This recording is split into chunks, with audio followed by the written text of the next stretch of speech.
qui a marqué là? Oui. Non, mais c'est pas libre. C'est pas libre. On le dira à ta mère, ça.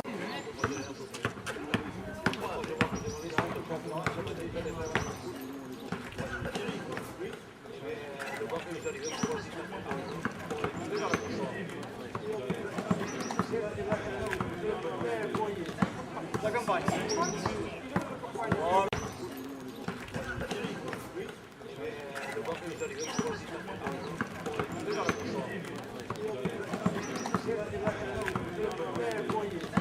La campagne.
Comment ça va?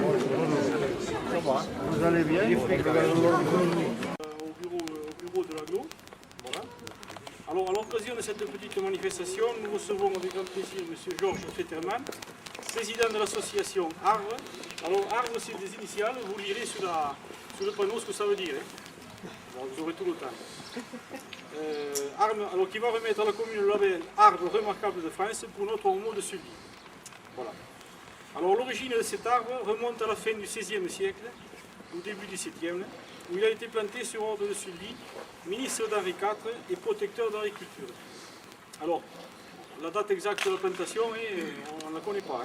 Enfin, bon, c'est cette période-là. L'ormeau de Sully, ou précisément orme champêtre, mesure environ 6 mètres de circonférence pour 1,90 m de diamètre. Alors, je sais qu'il y a d'autres mesures qui ne sont pas... Ça dépend à quelle hauteur on le prend, le tronc. Alors, vous voyez des mensuration de rêve, comme vous voyez, mais pour un arbre seulement, bien sûr. Il a été classé au titre des monuments naturels et sites le 27 novembre 1944. L'arrêté a été notifié le 6 août 1945. L'arbre a été très tôt entouré de murs et de pierres, et même d'une clôture pour le protéger. Vous pouvez le voir sur la petite exposition de photos, des photos anciennes qu'ont organisé Bernard et Colette Denard. Alors, sa longévité exceptionnelle lui a valu d'être un centre d'intérêt de la communauté villageoise. On a longtemps joué à la pétanque sous cet arbre, devant l'église. Et la fête locale, le 15 août, se déroulait sous ces ombrages. En 1978, c'est l'accident dont j'ai été témoin, j'habitais pas loin. J'étais plus jeune à cette époque-là, bien sûr. Alors, une des charpentières, dont le poids a été évalué à 100 tonnes, s'est effondrée soudainement sur la chaussée. Alors, tout le village a été en émoi. Je revois notre ancien maire, Marcelin Maurice, son adjoint, René Jalabert, et beaucoup d'anciens que vous reconnaîtrez sous les photos.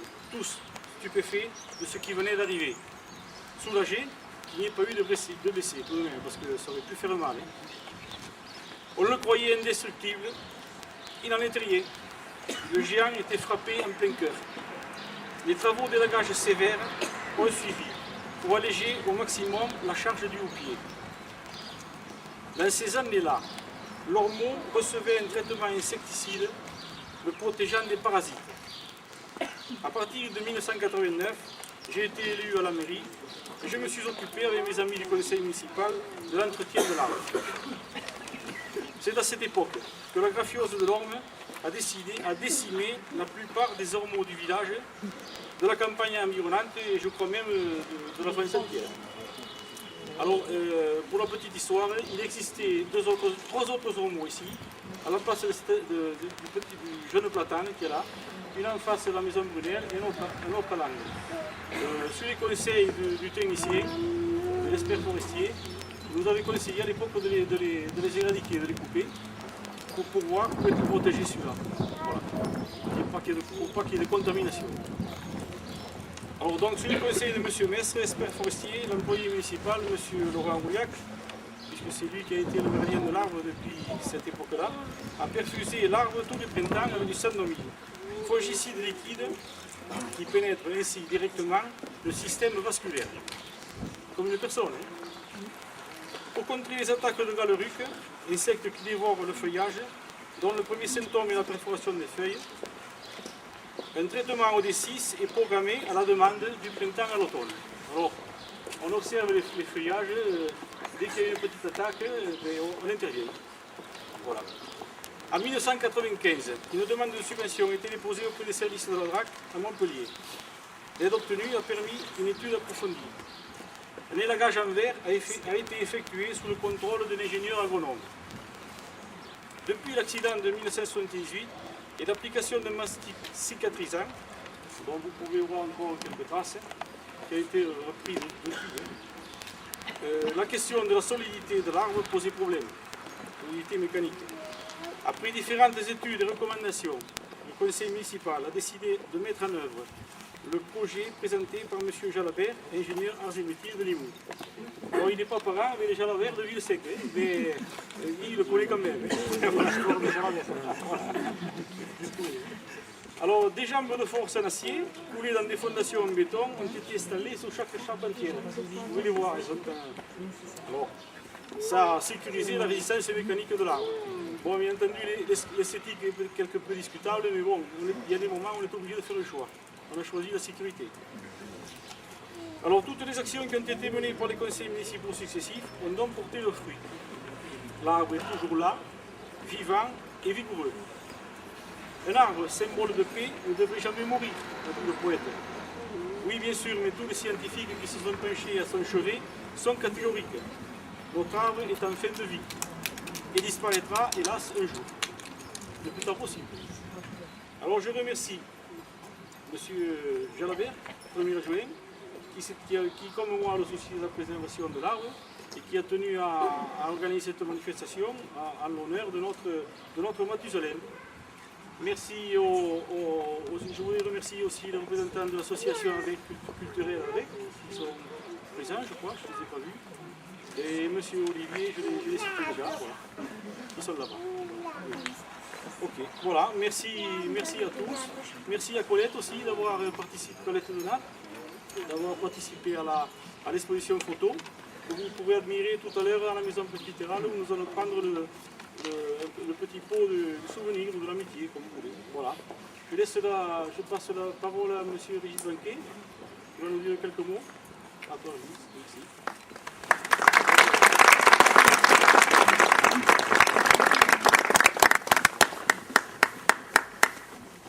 Merci de me passer la parole, mais j'avais pas prévu de parler. Donc bon, je te serai bref. Tu es là. Alors, je voudrais remercier d'abord M. Fetterman pour la distinction qui nous amène et qui fait que, à Villesec, nous avons un trésor qu'il faut conserver, monsieur le maire, messieurs du conseil municipal, il faut le conserver parce que ces trésors-là, c'est l'âme du village, c'est notre patrimoine, mais c'est aussi une richesse qui peut permettre de développer des visites touristiques, etc.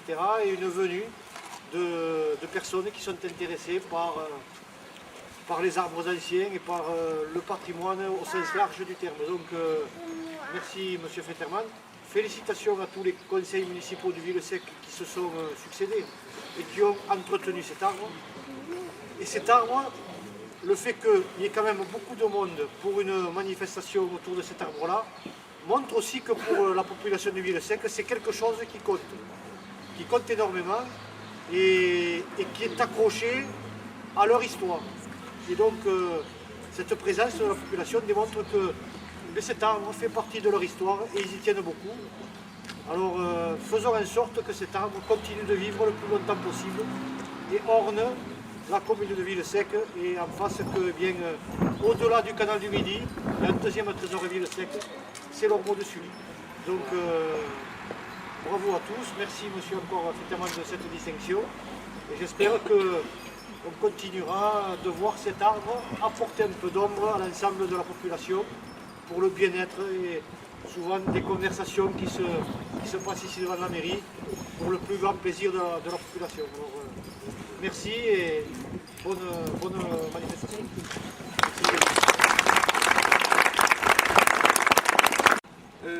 Moi je dois avouer que je suis vraiment très heureux de venir parmi vous. C'est pas des mots, hein, c'est vraiment un grand plaisir. Je suis venu l'an dernier, moi, pour la deuxième fois, alors photographier. C'est vrai que je vous avais pas prévenu. Je suis passé comme tout Parisien, on passe toujours un peu en courant d'air. C'est une maladie professionnelle. Et j'avais fait des photos et donc l'orme se trouve dans un livre sur les 500 plus beaux arbres de France, grâce à ce passage l'an dernier où il était en feuille à ce moment-là. Un mot sur ce qu'est notre association.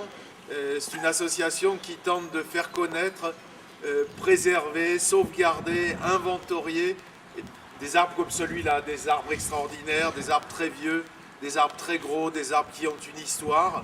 Et vous avez utilisé l'un et l'autre le mot qui convient, vous avez parlé du canal du Midi. Nous, on considère ces arbres comme un patrimoine. On voit bien que ce n'est pas uniquement naturel, parce que s'ils sont là, si c'est des arbres comme celui-là sont là, c'est parce que les hommes, vos prédécesseurs, vous, ceux qui vous ont aidés, ont considéré qu'il avait toute sa place au milieu de la communauté du village. Les gens se rassemblent en dessous. On continue à le faire aujourd'hui.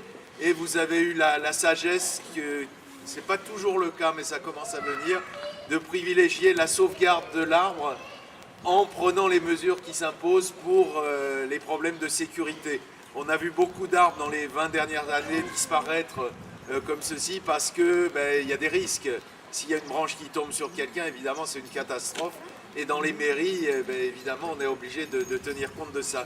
Mais là, vous avez pris les mesures qui s'imposent pour essayer qu'il reste encore de longues années. Il mourra un jour, c'est certain, mais qu'il reste de longues années à jouer son rôle. En général, quand on remet le label, ce qui se passe, c'est que avant, tous les gens qui passaient, si on leur demandait leur avis, oh ben l'arbre, il a toujours été là, et mon grand-père l'a connu, etc. C'est ce qui se dit. Et puis une fois qu'on remet un label, qu'on donne de l'importance à l'arbre, qu'on met une plaque, quand on passe devant, je pense que ce sera le cas pour chacun d'entre vous, on ne le regarde plus pareil. L'arbre prend de l'importance parce qu'il a toujours été important pour les hommes.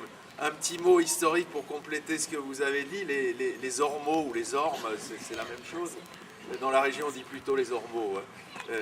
De Sully, les arbres de Sully, au XVIIe siècle, en fait, la France a été à peu près coupée en deux régions géographiques pour les plantations d'arbres du temps de Sully. Tout l'ouest jusqu'ici, donc un grand ouest, c'était des ormes. Et puis à partir de, disons, de la Provence, et quand on remonte jusqu'à la Lorraine, l'Alsace, la Bourgogne, etc., les Alpes, ce sont des tilleuls. Des tilleuls de Sully, il en reste au moins 300 en France. Les ormeaux de Sully, 1, 2, pas beaucoup plus. Parce que, vous l'avez dit, la maladie, la graphiose a décimé ces arbres et des ormeaux de Sully, s'il en reste 2 à travers la France, c'est peut-être un maximum. Peut-être certains sont cachés et on ne les connaît pas, mais ça se compte sur les doigts d'une main, à mon avis. Donc, c'est vraiment un arbre exceptionnel que vous avez su garder ici et qui va continuer à jouer son rôle d'arbre d'exception, d'arbre qui rassemble, d'arbre historique, d'arbre au patrimoine, le temps qu'il voudra bien vivre et que la sécurité permettra qu'on le conserve. Mais vous avez pris les mesures qu'il faut. Je ne vais pas prolonger plus longtemps. Vous l'aviez eu déjà, hein, le label, mais pour l'occasion, on en a refait un.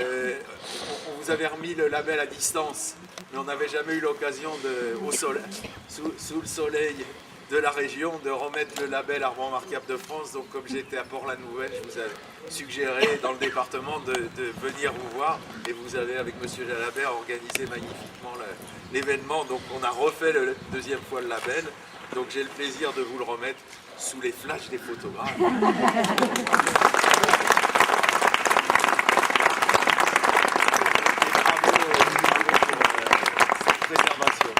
Et bravo à l'arbre, hein, parce qu'ils sont bien gentils, hein, 400 ans après, de tenir le coup. Bon, et merci, monsieur. Oui. Puisque c'est le nom de cette place, on ne pouvait pas trouver mieux que cet arbre parfois c'est circulaire pour honorer cette antiquité.